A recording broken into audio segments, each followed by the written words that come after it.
ሰላም ሰላም ወደ ቻናሌ ተከታተልቲ እንደምን አላችሁ? ደህና ናችሁ? እኔ እግዚአብሔር ይመስገን ሰላም እንደና ሰላም እንዳለው እናንተ ሰላም ትሆኑ ተስፋ አደርጋለሁ። የዛሬ ሀኒን ማለት ነው ወጥታ ስለነበረ የሱና በጣም ተቆጣት ማለት ነው። እና በጣም ደግሞ ደነገጠችና ሂዳ ለልጁ ስትናገራ ለልጇ ስትነግረው ለምንድነው ሀኒ ግን እህቴ ናት የምትመስላት እያለ እየተናገራት ነው ያለው ማለት ነው። እና ሀኒ ደግሞ በጣም ጨንቋት ነበረ ማለት ነው። እና መዝገቡ ማን ነው እያለች ደጋግማ ስታስታውስ ነበረ ማለት ይሁ እዚህ ጋር ሀኒ በጣም ተጨንቃ ስለነበረ ምን ሆና ነው እኔ ስላስከፋዋት ነው እያለች እናቷም እዚህ ጋር ልጁን አገኘውና ሀኒ ምን ህናት እያለው እየጠየቀው ነው ያለው ማለት ነው። ስለዚህ እሷ ምን አድርጋ ነው በማለት ይጠይቀው ነበረ ማለት ነው።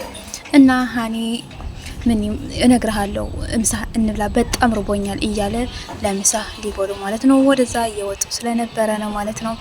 ስለዚህ ሀኒ እሱ በጣም እንደምወዳት ነው የነገረው ማለት ነው። እዚህ ጋር ባይዘወይ በጣም ደስ የሚል ድራማ ነው። ላይክ ሼር ሰብስክራይብ በማድረግ ደግሞ ቤተሰብ እንድትሆን በትህትና ጠይቃለሁ ማለት ነው። እዚህ ጋር እናትየዋ እየመጣች ነው እያነገረች ነው። ለምንድን ነው እንደዚህ ተቆጣሽ እያለ እያነገራት ነው። ለምን አልቆጣትም እያለች ትነግረዋለች ማለት ነው ለልጇ